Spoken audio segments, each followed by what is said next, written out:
Jesus, o Cristo. Episódio 7. Jesus, o Messias. Versão brasileira, Estúdio de Cinema, São Paulo. Enquanto o ministério de Jesus se expandia, ele ficou cada vez mais decidido a revelar quem ele era e de onde vinha a sua autoridade. Um exemplo ocorreu no pequeno vilarejo de Naim, localizado na parte sul da Galileia. Lá, uma viúva chorava a morte do seu único filho. Os seus parentes e amigos juntaram-se a ela na sua grande tristeza, e agora chegara a hora do enterro.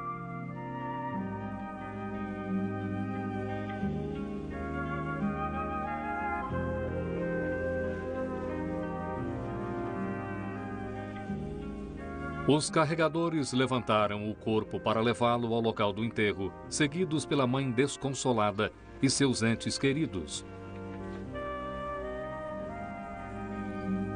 Enquanto iam devagar para o local do enterro fora do muro da cidade, outros amigos e pranteadores se juntaram ao grupo.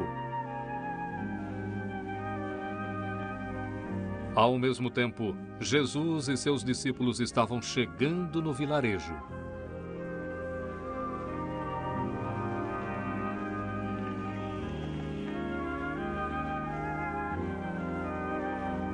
Quando Jesus viu a mãe e sua enorme tristeza, ele sentiu grande compaixão por ela.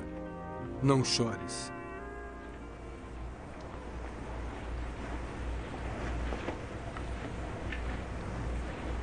Mancebo, a ti te digo, levanta-te.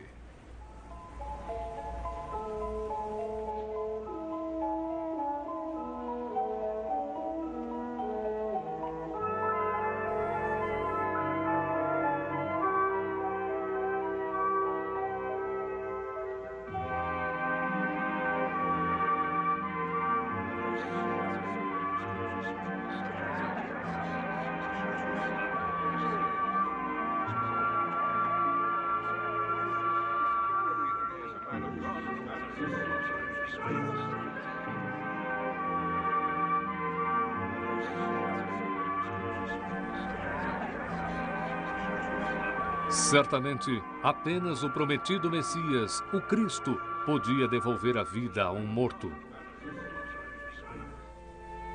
Por um tempo, Jesus não parecia ter pressa para falar do seu messiado.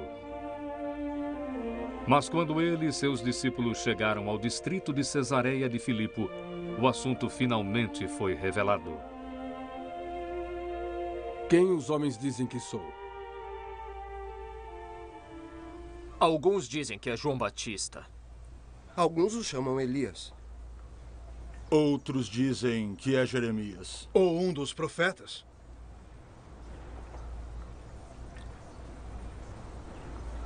E vós, quem dizeis que sou? Tu és o Cristo, o Filho do Deus vivo.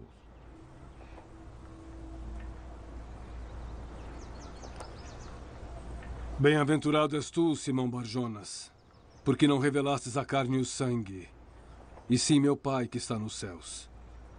Pois eu te digo que tu és Pedro,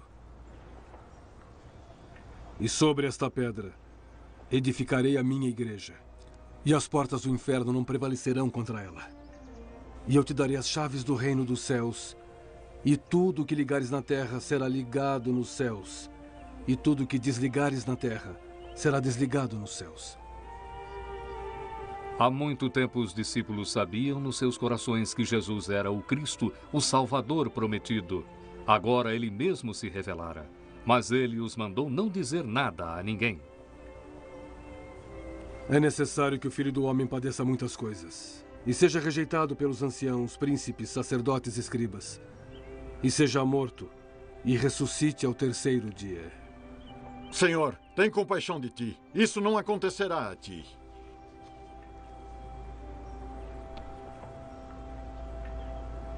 Vá de retro, Satanás. Não compreendes as coisas de Deus, mas as dos homens. Se alguém quiser vir após mim, negue-se a si mesmo e tome a sua cruz e siga-me. Porque o que quiser salvar sua vida, perdê-la-á. Mas o que perder sua vida por amor a mim e ao Evangelho, esse a salvará. Pois de que adianta o homem ganhar o mundo inteiro se perder a sua alma? Ou o que o homem dará em recompensa por sua alma? Portanto, qualquer um que entre nesta geração adúltera e pecadora se envergonhar de mim e de minhas palavras, também o Filho do Homem se envergonhará dele, quando vier na glória de seu Pai com os anjos. Em verdade vos digo que dos que aqui estão, alguns não provarão a morte, sem que vejam chegado o reino de Deus com poder.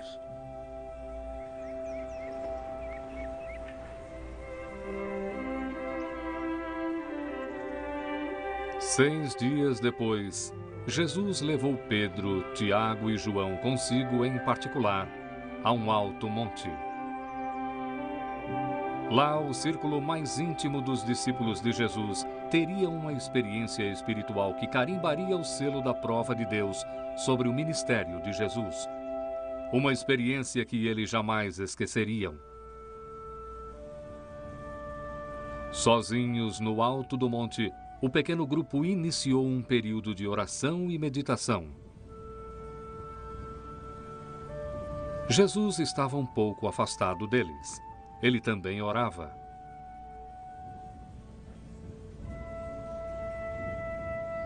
De repente, eles viram o Senhor como nunca o haviam visto. O seu rosto resplandeceu como o sol e sua túnica se tornou branca como a luz. O Senhor havia se transfigurado diante dos seus olhos. E eis que lhes apareceram Moisés e Elias falando com ele.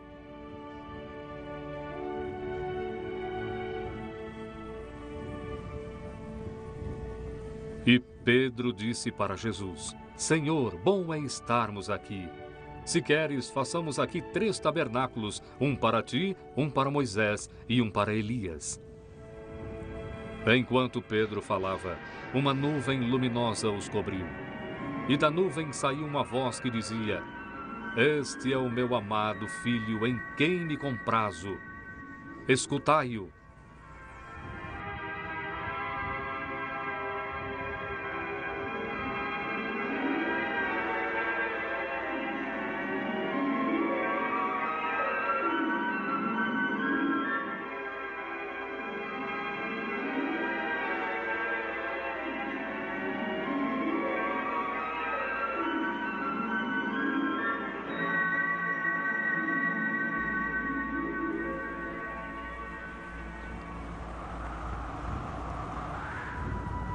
Levantai-vos, não tenhais medo. E erguendo eles os olhos, ninguém viram senão unicamente a Jesus.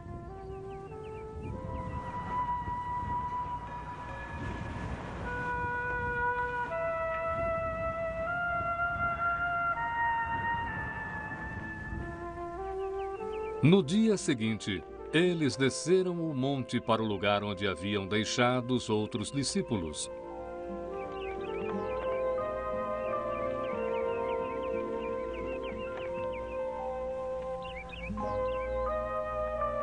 Eles ainda se perguntavam sobre a experiência no alto do monte. Certamente, Jesus deve ter sentido suas dúvidas. Não conteis a visão até que o Filho do Homem seja ressuscitado dos mortos. Mestre, por que dizem os escribas que é mister que Elias venha primeiro? Elias virá primeiro e restaurará todas as coisas. Mas digo-vos que Elias já veio e que não o reconheceram, mas fizeram-lhe tudo o que quiseram. Assim eles também farão o Filho do Homem padecer. Então os discípulos entenderam que Jesus lhes falava de João Batista.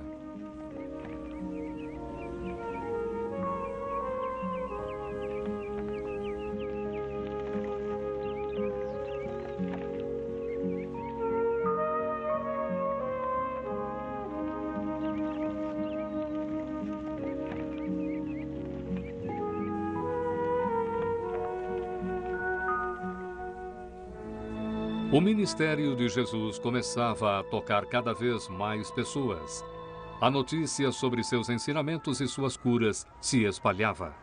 Muitos ficaram profundamente tocados por ele, mas outros ficaram aborrecidos e furiosos. Como este homem tem ensinamento se ele nunca estudou? Minha doutrina não é minha, é daquele que me enviou. Se alguém quiser fazer a vontade dele, pela mesma doutrina conhecerá se ela é de Deus, ou se eu estou falando de mim mesmo. Quem fala de si mesmo busca sua própria glória. Mas o que busca a glória daquele que o enviou, esse é verdadeiro, e não há nele injustiça. Não vos deu Moisés a lei, e nenhum de vós a observa. Por que procurais matar-me? Tens demônios. E quem procura matar-te? Dizem que tu curastes um homem no Shabat. Isso é ilícito. Indignai-vos porque curei um homem no Shabat. Não julgueis segundo a aparência, mas julgai segundo a justiça. Não é este o que procuro matar? E ele aí falando abertamente. Porventura sabem os príncipes que esse é o tal Cristo? Todavia, bem sabemos de onde este é. Mas quando vier o Cristo, ninguém saberá de onde ele é. Vós me conheceis e sabeis de onde sou. Eu não vim de mim mesmo. Aquele que me enviou é verdadeiro, e vós não conheceis. Mas eu conheço-o porque dele sou, e ele me enviou. Quando o Cristo vier, fará ainda mais sinais do que os que este homem tem feito? Os fariseus ficaram preocupados em ver as pessoas discutirem Jesus tão abertamente. Eles decidiram procurar os principais sacerdotes e pedir para mandarem os guardas do templo prenderem Jesus.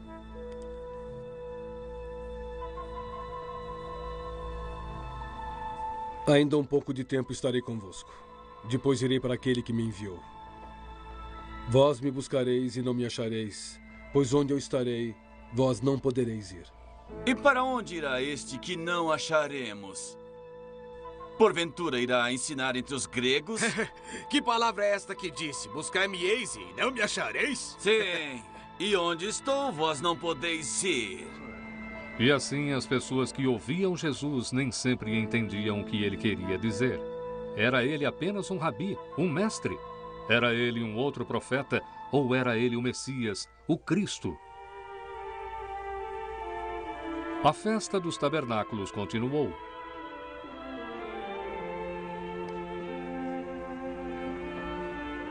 E no último dia da festa, Jesus falou de novo para as pessoas.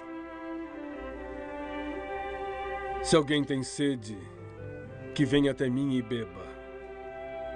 Quem crê em mim, como diz a Sagrada Escritura, rios d'água viva correrão do seu ventre. Verdadeiramente este é o profeta. Este é o Cristo. Vem, pois, o Cristo da Galileia? Não diz a Escritura que o Cristo vem da descendência de Davi e de Belém, da terra que era de Davi?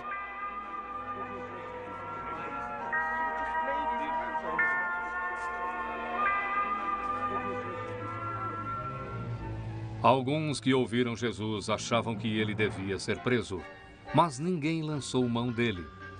Mais tarde, porém, os guardas do templo foram repreendidos por suas ações, quando se apresentaram aos principais sacerdotes e fariseus.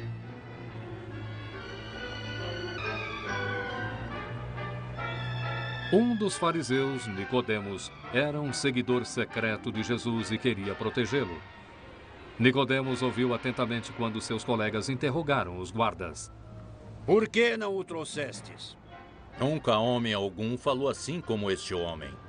Também vós fostes enganados? Creu nele porventura algum dos principais ou dos fariseus? Mas esta multidão que não sabe a lei é maldita. Porventura condena nossa lei um homem sem primeiro ouvir e ter conhecimento e saber o que faz? És tu também da Galileia?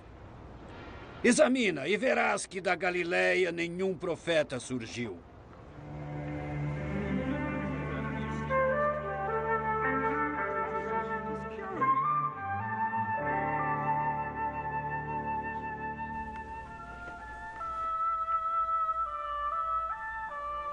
Foi depois de Jesus ter ido ao tanque de Betesda, em Jerusalém, que ele declarou de novo publicamente que ele era o Filho de Deus. Era Shabat, E Jesus encheu-se de compaixão quando viu os muitos enfermos e aflitos que esperavam serem curados pelas águas do tanque. As pessoas acreditavam que quando a água se agitava, a primeira pessoa a entrar no tanque seria curada.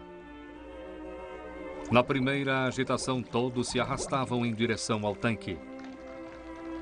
Muitos estavam fracos e aleijados, que mal podiam se mexer.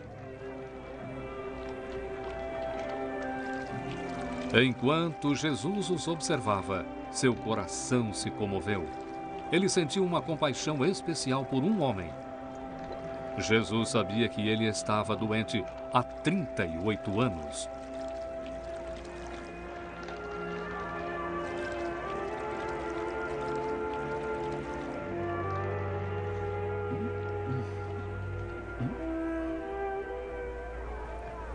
Queres ficar são?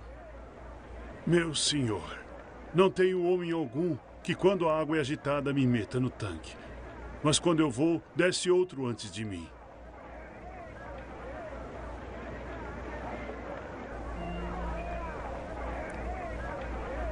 Levanta-te, toma tuas coisas e anda.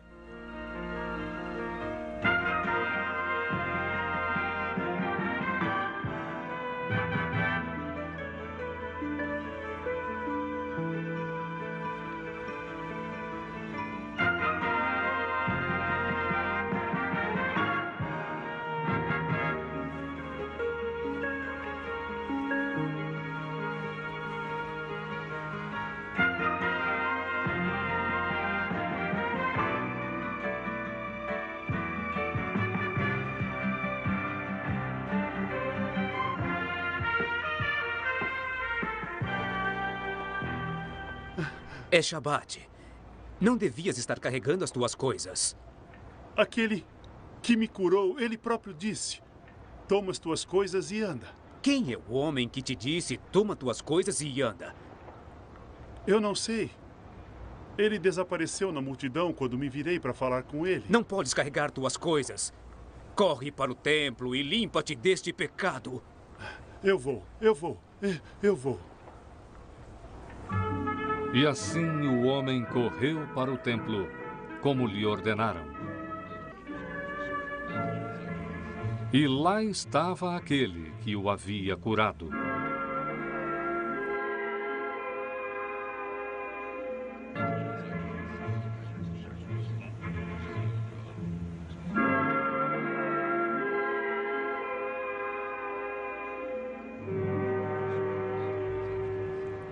Eis que estás curado. Não peques mais para que não te suceda coisa pior.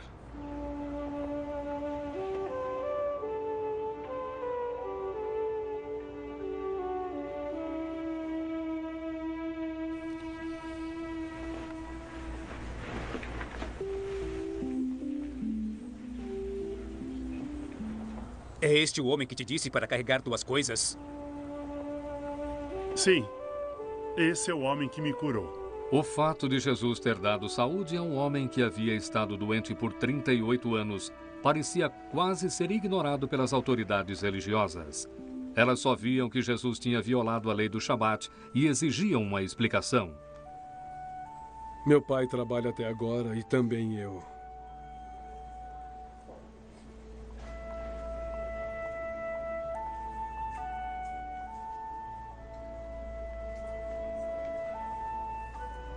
Em verdade vos digo, que o filho por si não pode fazer coisa alguma, se não vir fazer o pai.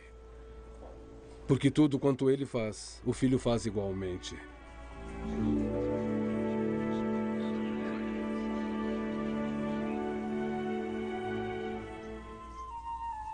Enquanto Jesus continuava seu ministério, ficava cada vez mais aparente que ele tinha poderes que apenas o Filho de Deus poderia ter. Um dos exemplos mais dramáticos disso aconteceu com seu bom amigo Lázaro. Lázaro e suas duas irmãs, Maria e Marta, viviam em Betânia, bem próximo de Jerusalém. Lázaro havia adoecido e piorava cada vez mais. As irmãs decidiram mandar um mensageiro até Jesus e pedir para ele vir imediatamente e curar seu amado irmão.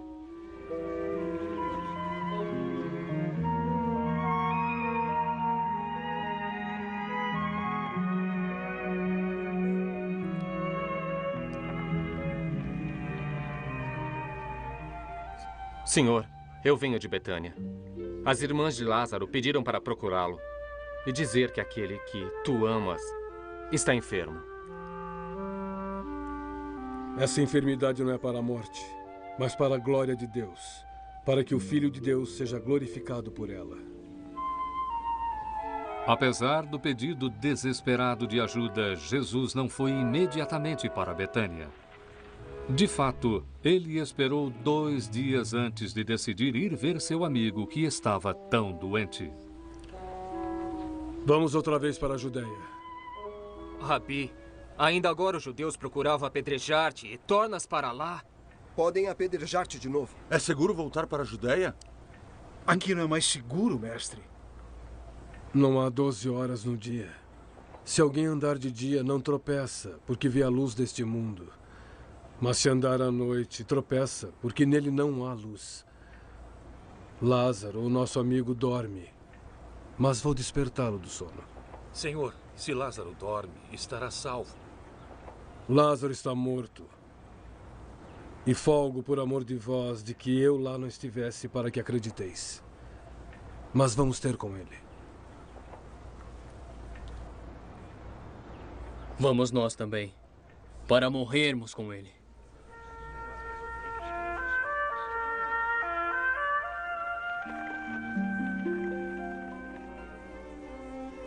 E assim Jesus e seus discípulos iniciaram sua viagem para Betânia. Nesse meio tempo, em Betânia, Lázaro tinha morrido e já estava na sepultura há 4 dias. Amigos e parentes vieram ver as irmãs e expressar sua tristeza e seus pêsames. Então foram avisados que Jesus estava vindo. Marta correu ao seu encontro.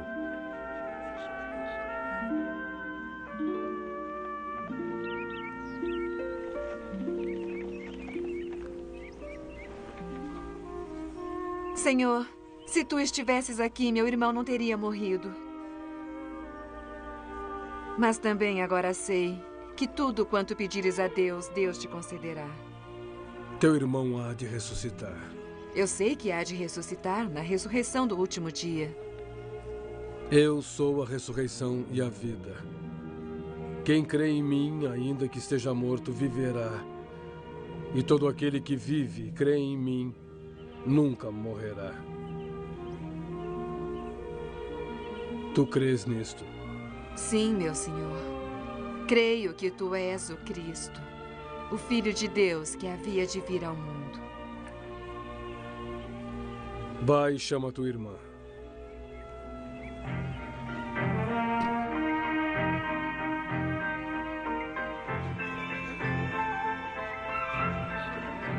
O mestre está aqui e chama por ti.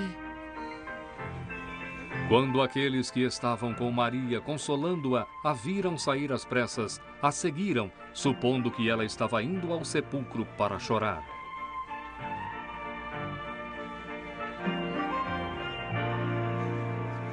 Senhor, se tu estivesses aqui, meu irmão não teria morrido.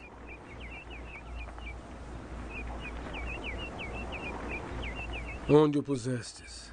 Senhor, vem e vê.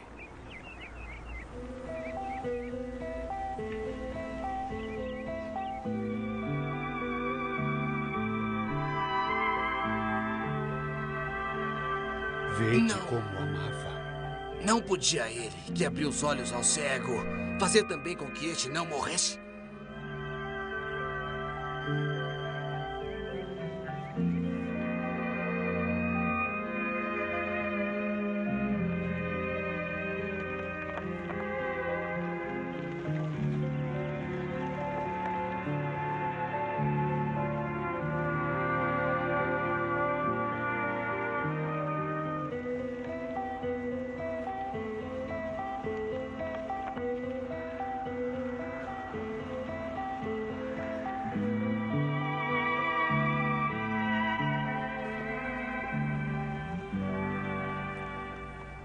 Tirai a pedra. Mas, Senhor, ele já está morto há 4 dias. Eu não te disse que, se creres, verás a glória de Deus.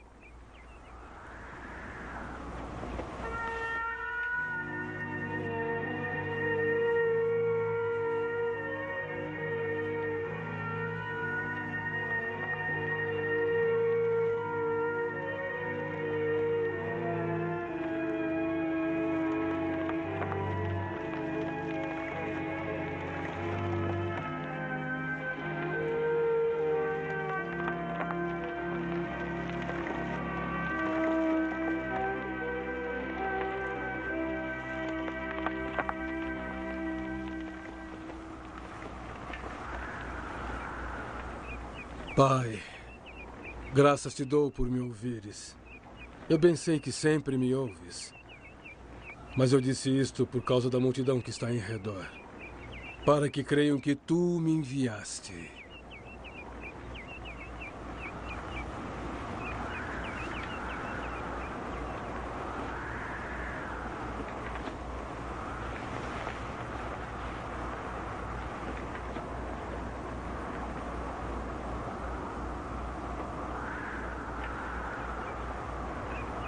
Lázaro, vem para fora.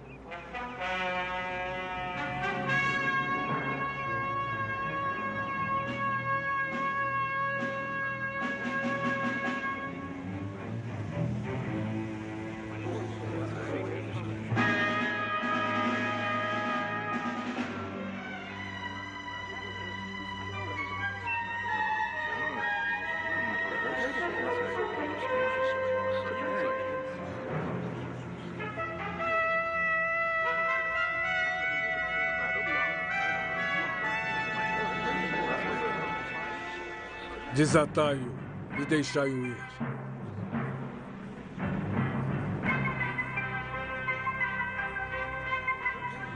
E assim Jesus provou de novo que ele tinha poder até sobre a morte e que Deus agia através dele para trazer vida nova para todos aqueles que acreditavam nele.